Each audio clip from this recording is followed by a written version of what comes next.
Dear students, welcome back to social science class. In the previous videos, we were learning about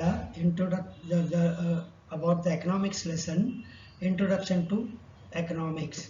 In the previous lesson, we have studied about the Introduction to Economics and the meaning of economics, etc. And in this lesson, we are going to study about the importance of the study of economics. What are the importance of the study of economics? The importance of the study of economics is very important, and the list of importance is given as under.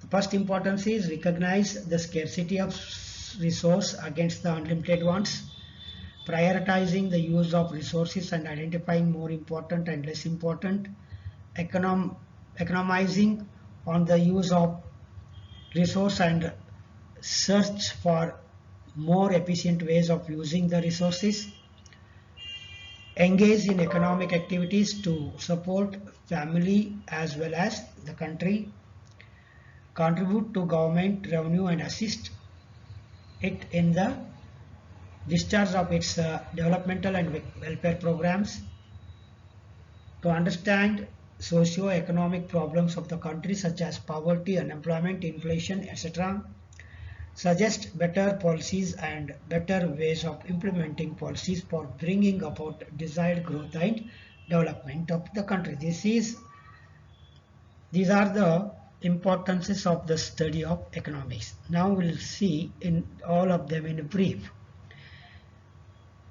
Study of economics is important to recognize the scarcity of resource against the unlimited wants. Dear students, our wants are unlimited and our income is limited.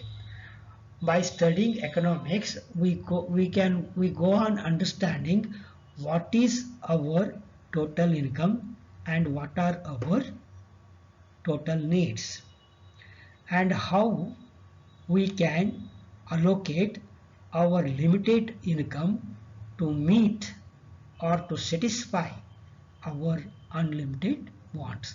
To recognize our income or resources to earn income and to spend and to recognize how to spend our limited income for all wants. For that purpose, study of economics is necessary. Study of economics is necessary or is important to prioritize the use of resource and identify more important and less important. Dear students, we use natural resources to produce our goods and services. These natural resources are not so enough. So, after going on studying the economics, we will go on understanding the resources available in our nature, and also we'll understand how much quantity of resource will be available in future. With the help of this study, we can prioritize our resources according to their deposition, quantity of deposition and their availability, and also we can identify other important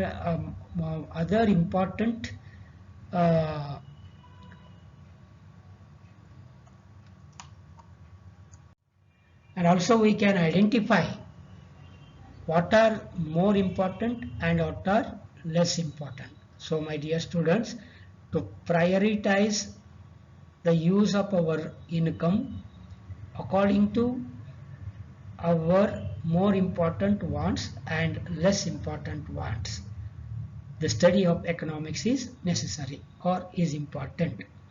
The study of economics is very important to economize or to save on the use of income or resource and search for more efficient ways of using the resources. Remember my dear students, our income is limited, and we will understand the limit of our income after studying the economy or economics. After that only we can understand how to make the best use of our income, and also we go on searching more efficient ways to make the best use of our income to satisfy our more important and less important wants. It is possible with the help of study of economics. Study of economics is very important to engage in economic activity to support family as well as the country. Every person should be having the knowledge of economics. Those people who are having the knowledge of economics will engage themselves into economic activities and go on earning the income and use that income to support the family, their family members, to satisfy their needs of their family members, and by that they will go on supporting their country also. Study of economics is very important to contribute to the government's revenue and assist it in discharge of its developmental and welfare programs. Every person is engaged in economic activities. The people who are engaged in economic activities will earn money. They will use that money to satisfy their needs. On the way of expending the money to satisfy their wants, the people will pay tax to the government. The tax paid by the government, paid by the people to the government in the form of sale tax or income tax or any other tax, it is the contribution of the people to the government revenue or income of the government. And thus people go on helping the government to discharge its developmental and welfare programs. Study of economics is very important to understand socio-economic problems of the country such as poverty, unemployment, inflation. Poverty, unemployment, inflation are the most important problems of the society. Poverty, you know. Unemployment means the people, those who are not having jobs. Inflation means continuous increase in the prices of the daily necessities. These are some of the important problems of the society. People will understand these problems after studying the economics, and also they will try to search solutions to solve these problems. Study of economics is necessary to suggest, or is important to suggest, better policies and better ways of implementing policies for bringing about desired growth and development of the country. The people, those who are having the knowledge of study of economics, they will better understand what are the problems of their country, and they will be able to find out necessary solutions to solve the problems of their country. They will go on suggesting their ideas, policies and better ways to implement the policies suggested by them to bring about desired growth and development of the nation. In this way, study of economics is very important. Dear students, now we'll come to study another important aspect of this lesson is economic activity. Activity means it is an action undertaken by the people. It may be physical action or mental action. The teacher teaching in the class will be having mental activity, and the farmer working in the agricultural land is physical activity. Dear students, we use lot of goods and services in our daily life, and such goods whatever we use, or the such goods and services whatever we use in our daily life, they go on satisfying our needs and necessities of daily life. Supply of such goods and services whatever we use in our daily life are not enough, they are limited. The supply of such goods and services are limited. So these goods and services not available with free of cost. Remember, the things which are bulk in quantity in the nature can be taken without payment of price. For example, if you are taking water from a well, there is no need to pay money. Suppose if you are taking water from filter center or from the filter water supply center, there you have to pay the cost. So because supply of filter water is limited, so only we have to pay the cost. There are no things available with free of cost. The goods and services whatever we use in our daily life are purchased by paying money.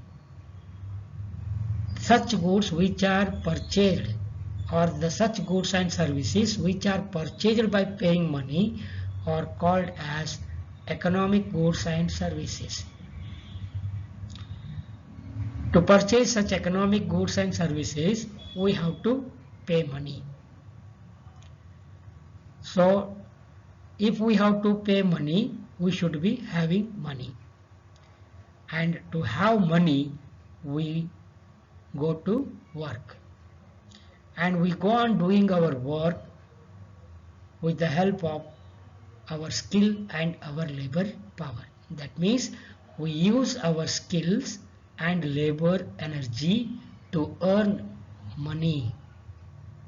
Remember, my dear students, every person who is working in a particular field is using his skill and labor ability or labor energy to do that work, and by that he is earning money. As his skill is well, according to his skill and labor energy, he will be getting money.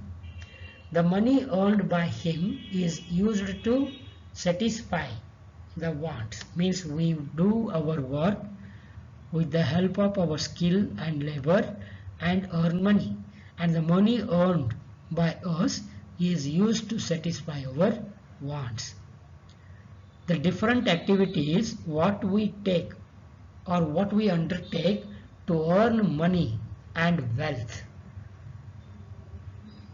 to satisfy our wants, are called as economic activities. Here, wealth means the asset or the money which is remained after spending our income to purchase our needs and necessary. Means sometimes we use all our money to purchase goods and services whatever we want. After purchasing goods and services, we will be remaining some money. Means we always try to save money. The saved money becomes wealth. Means the saved money is used by the people to purchase a scooter or a well or a house or gold or any other asset. Such asset is called as wealth. So people are having different types of activities. Means the people are undertaking different types of activities to earn money and wealth, and also they are taking lot of activities to satisfy their wants. All the activities undertaken by the people to earn money, to earn wealth and to satisfy their wants are called as economic activities. Now we'll come to state the simple meaning of economic activities. The varied activities performed by the people to earn money and wealth for satisfaction of their wants are called as economic activities. Listen, my dear students, once again. The different types of activities performed by the people to earn money and to earn wealth and to satisfy their wants are called as economic activities.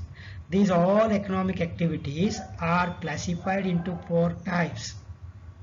Remember, all the economic activities undertaken by the people to earn their income are grouped into 4 types. They are production, consumption, exchange and distribution. Now we'll go to study these different types of economic activities. First of all, we'll look into production activities. The activities undertaken by the people to produce goods and services are called as production activities. For example, a producer in an industry undertake different types of activities to produce different types of goods. For example, a biscuit industry will convert the corns into biscuit using different types of industrial techniques, and such activities are called as production activities. For example, agriculture, the farmer working in the agriculture is called, after completing the farmer is working in the agriculture to produce or to grow agricultural productions. The fisherman is working in the water to collect the fishes from the water. It is called fishing activity. It is also called production activity. Mining activities, the mining activity activates, or the people those who are working in the mining area, they are bringing out the minerals from the mining activity. That is also called production activity. Industrial workers, transportation workers, industrial workers are working in industries. They are also called production activity. They all produces goods. The transporters, the communicators, the merchants, etc. Those who are working in a different way, they are producing services. They are all called production activities. Now we'll go to see another important activity, that is consumption activities. The activity is performed to purchase the goods and services to use them for the satisfaction of their wants. Means the activity is undertaken by the people to purchase the goods and services for the use of such goods to satisfy their wants are called as consumption activities. For example, the people purchasing goods in the market, the mother cooking food materials in the kitchen, all are called as consumption activities. Now we'll come to study about exchange activities. The producers produces goods and services in their production place. These goods and services are produced by the producers for the use of consumers. The consumers are not living near the industry. Industries are far away from the places of consumers. So the goods and services what are produced by the producers have to be carried to the market, where these goods are to be sold to the consumers. Means the productions produced by the goods and services which are produced by the producers in an industry are carried from the place of production to the place of consumers through market. Means they are brought to the market. From market they goes to the consumer's house or place of consumers. Such activities performed by the people to carry the goods and services from the industry or place of production to the place of market and sell them to the consumers are called as exchange activities. These exchange activities are included with activities such as collection of goods from industries or from the producers, transporting the collected goods from industry or place of production to the market, and displaying such goods visible to the purchasers, and then selling such goods or buying activities of that goods is called as included in the exchange activities. Remember, the exchange activities are included with collection of goods from the traders, by collection of goods from the producers by the traders, transporting the goods, collected goods from the place of production to the market and market to consumers place by the transporters, and selling and buying of goods by the sellers and the purchasers in the market, all are called as economic exchange activities. Now we'll go to study what are distribution activities. Remember, the producers produces goods and services and they sell them to the traders. And the producers get money after selling them to the producers. The money received by the producers after selling their productions to the traders becomes their income. This income is not totally used by the taken away by the producers. The producers have to distribute this money or their income among different factors of productions. Factors of productions means the elements which are helping the production of goods and services. There are four important factors which must be there or which are most necessary in the process of production of goods and services. Or it may be said that the factors which enable production are called as factors of production, and they are necessary for the production. They are land, labor, capital, and enterprise or organization. Remember, students, land is a place where an industry is located. To carry on any kind of economic activity, there is a necessity of land. Without the land, we cannot start any business or any production, any consumption. Another important factor necessary is labor. Labor is the energy used by the producers from the laborers. The workers, those who are working in the industry or production place, they have to be paid. They are very important. Without laborers, industries or producers cannot produce anything. Capital is the money invested by the producer to purchase raw materials, land, payment of salary to the laborers, etc., organization, etc. That capital is necessary. And enterprise or organization. Enterprise is or organization is nothing but it is the shop or the place where the goods productions are displayed, visible to the people and sold them to the consumers. That place is called enterprise or organization. These four important factors are necessary in the process of production, and the producer must and should have to distribute his income received after selling of his productions among all these four factors. The activities undertaken by the producer to distribute his income among these factors of productions is only called as distribution activities. Such activities are payment of rent to the land used by the producer on the process of production, payment of wages to the laborers who are working in the industry or place of production, the interest paid on the capital invested by the producer, and the expenditure caused to establish an enterprise and carry on the organization of that enterprise continuously. All are paid. All payments are made by the producer. The producer has to decide how much rent is to be paid, how much wages is to be paid, how much interest is to be paid, how much expenditure is to be paid. Calculating all percentage of these four factors, the producer will fix the price of his production.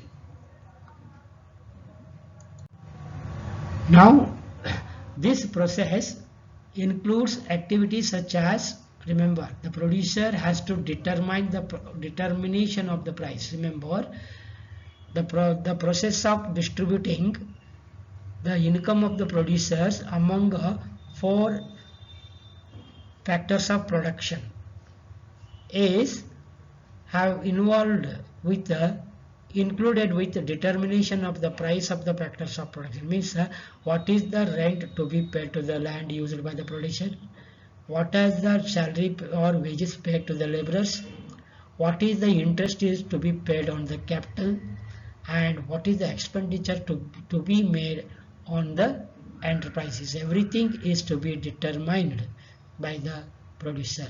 That is what is rent, wage, interest and expenditure factors.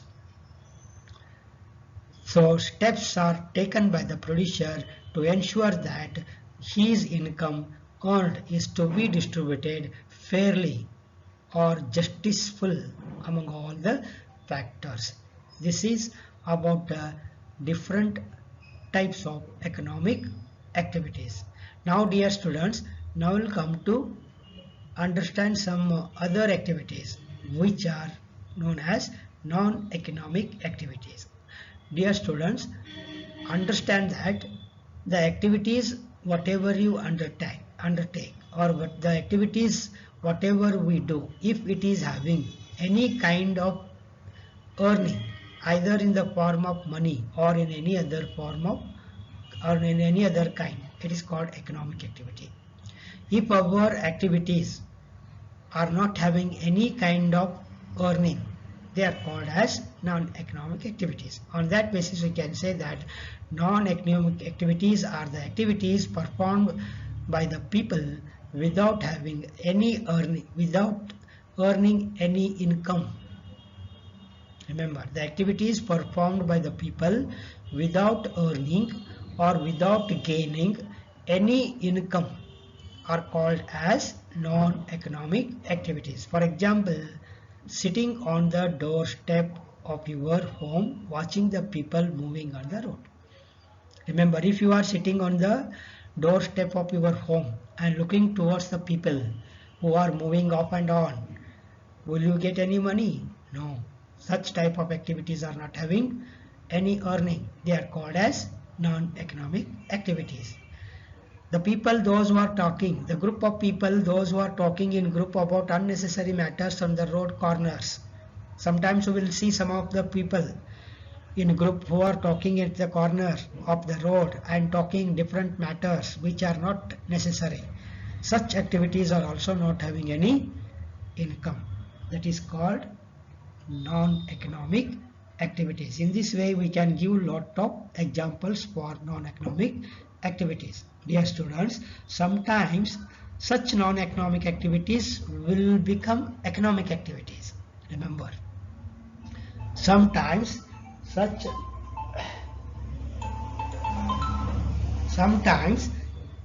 non-economic activities will become economic activities. Sometimes, remember, for example, a teacher of a school giving free tuitions to the students at his home is non-economic activity. Remember, a teacher who is giving free tuitions at his home to the students without taking any money, such activity is called as non-economic activity.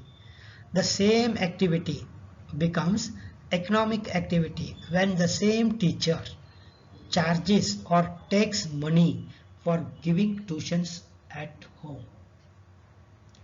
Or another important example we can give. Suppose a student or a boy giving free help to his neighbor in the work or in his work.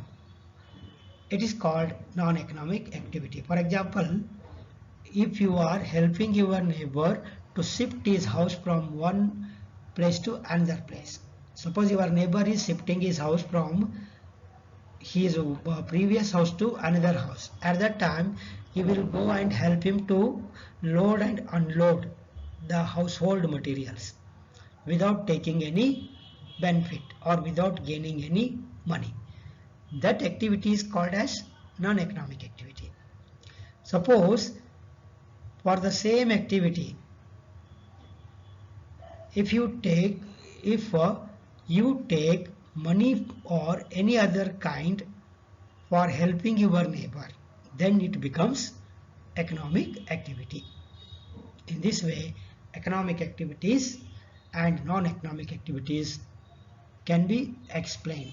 This is the end of the video. In the next video, we'll go to learn another important part of the lesson, that is micro and macroeconomics. Thank you.